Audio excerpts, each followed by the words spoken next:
He asked, he doesn't see any benefits to marriage as a man. Ladies, what you bring to the table to convince me and Brian to get married. Well, one question before we get into that. Just show of hands. Who here wants to get married? Show of hands. So that's yes. That's everybody except you. Well, you were already married, so maybe you had a bad experience. And then who here wants to have kids one day? In between. No kids. Okay, all right. Don't want to get married. You guys do want to get married. I'm ready for you guys to try to convince me why I or other men should get married. Any takers? First of all, I don't know why we have to convince you to get married, right? You if we have to convince you have to convince me. Then it's not gonna work. We're gonna get a divorce. That's the only way I can see 100% guaranteed commitment of a guy with a girl is if I pay you a certain amount of money. We have a legal document say if you cheat on me, you're gonna lose a toe or something.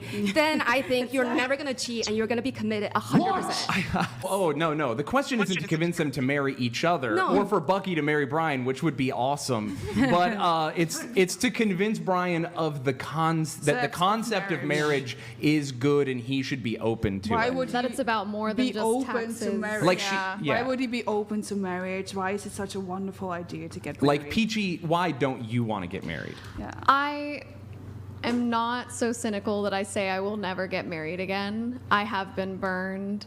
I will go into it with a lot more thought.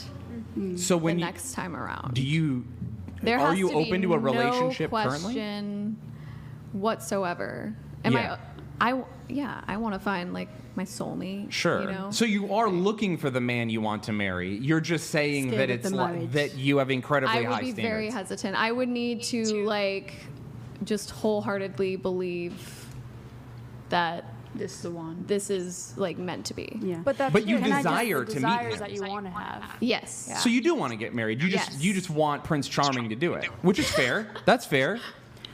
I wouldn't be able to like convince someone because I don't even understand all the rules and what everything would mean and that. But I just think it would be so nice to meet someone. We adore each other so much. We just want to do everything that's possible. Have kids, get married. Like my mum and dad have been married for like 36 years, and I think it's the best thing in the world. Yeah. And I think you just have to naturally want that with me. I can't tell you, oh no, because if you marry me, then this and that. I don't even know what the rules are. Point. Like you cannot convince someone of love at all. Why don't you want to get married? I'm just curious. Yo, Robert Tanner, thank you for the gifted 50 memberships, man. Really appreciate it. Good to see you in the chat. So why don't I want to get married?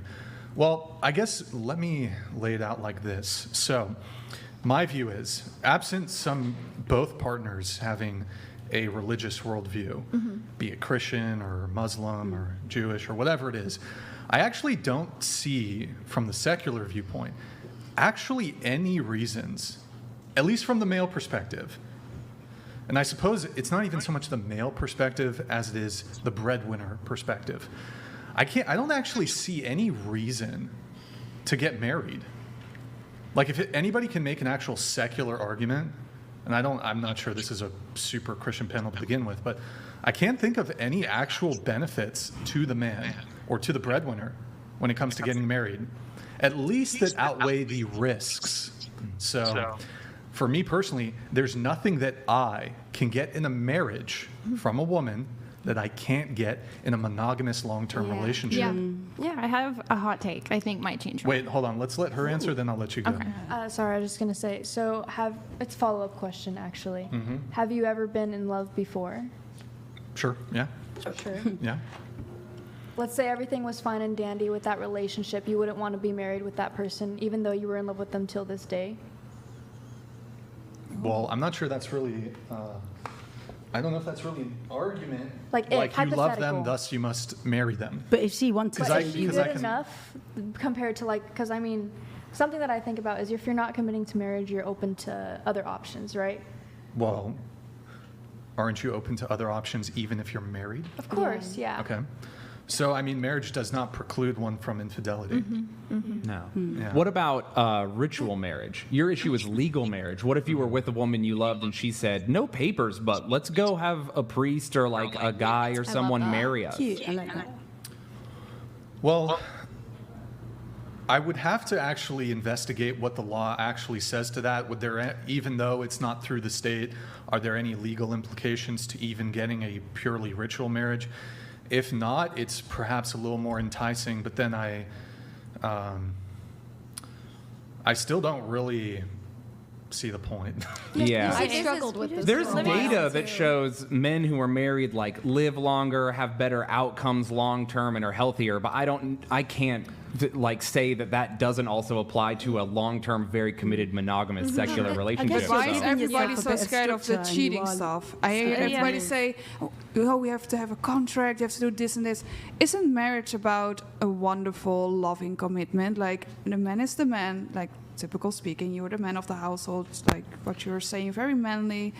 The woman is in her feminine state. Together, you get married, you have such a wonderful pact together, such a wonderful, lovely, powerful thing. You can give that on to your children. You can be the woman, you can be the man, you can still be the breadwinner, but just like out of love. Why is everybody here so afraid? Oh no, he has to have a contract for cheating and stuff.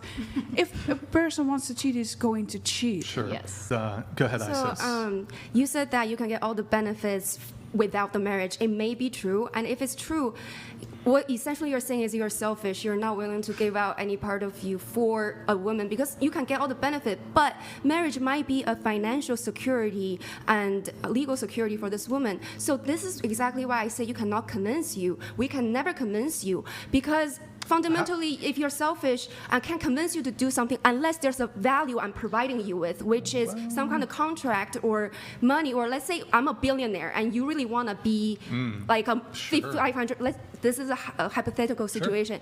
Then I'm like, oh, we're dating, and I'm like, okay, you have to marry me in order to get certain things. Then I think I could convince you. But if you can get all the benefits without marriage, why would you do it? It's against human nature, and it's not possible. But why do you think it's selfish? If a man doesn't want to get married, why is that selfish? No, I maybe don't think he's it's- protecting himself. Maybe he's just still a very good provider. He will Because- still take care of your children. He will still be there. He will take care of everything. Why is that selfish? If the girl wants to and he doesn't want to, Isn't I think that it's selfish from the girl because That's a he's very- pressing that's a good him? argument. Then y'all just What shouldn't about be If he's Let me still a ask you good this. provider for the One children second. at home, isn't that selfish of the woman to pressure him?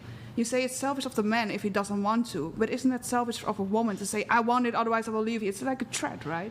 It's not fair. It's yeah, also a it little is bit selfish. selfish. It is I was selfish, but we're actually trying to gonna make that- I was convince, gonna make that convince him. Right? Like the question is how you to have- convince Well, him. so- You have if to in be order fair. You convince have to him- So be fair I'll both actually, ways. and I'll get you in Yeah. just a sec.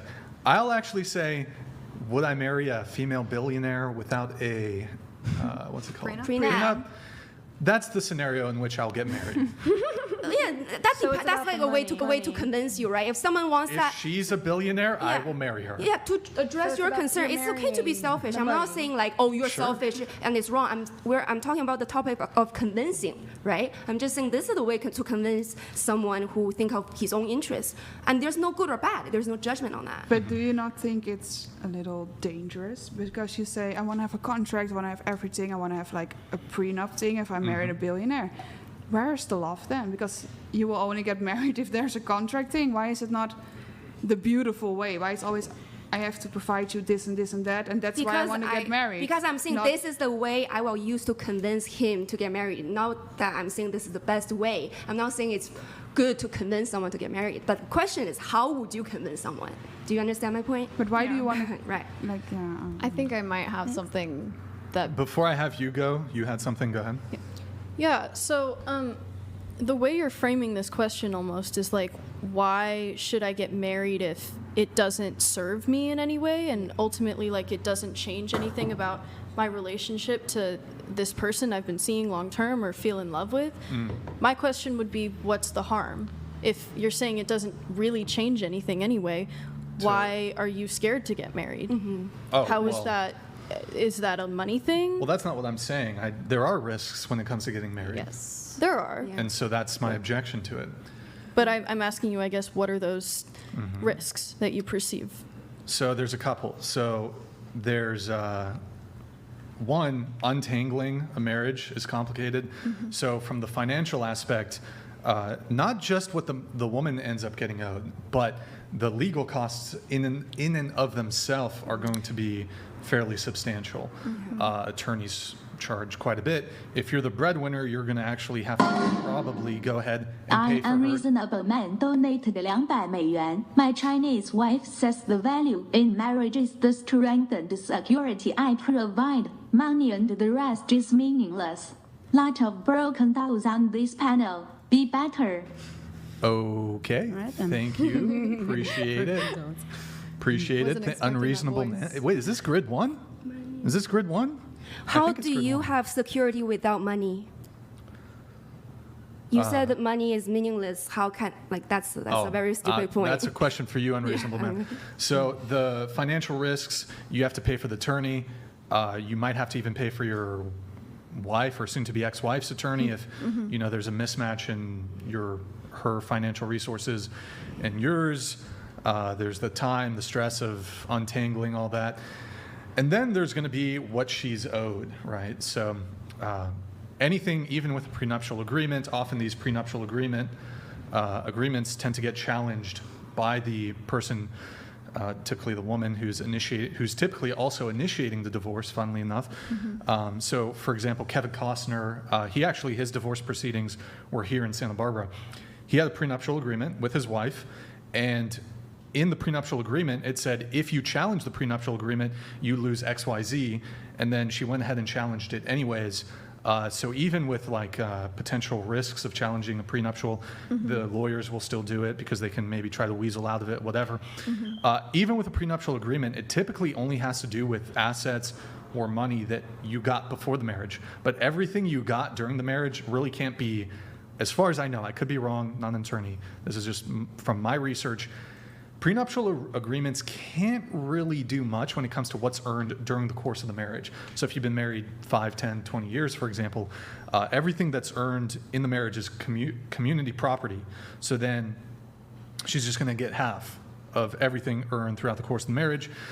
I think that this actually will lead to marriage can actually lead to a greater likelihood of the breakdown of the relationship, because if she's just dating you and she breaks up, then she potentially loses any of those benefits that she has from dating you. But if she breaks up with you and she's like, oh, now there's a financial incentive to break up with you, I'm going to get X amount of money, then it's actually pushing her towards ending the relationship. So That's interesting. So I think I agree with you, because I think half the marriage end in divorce, and among the half that's not divorced, most of them are unhappy. So it's actually it's better off if we don't get married. That's true. But I do want to get married. I think it's just a personal thing. Sure.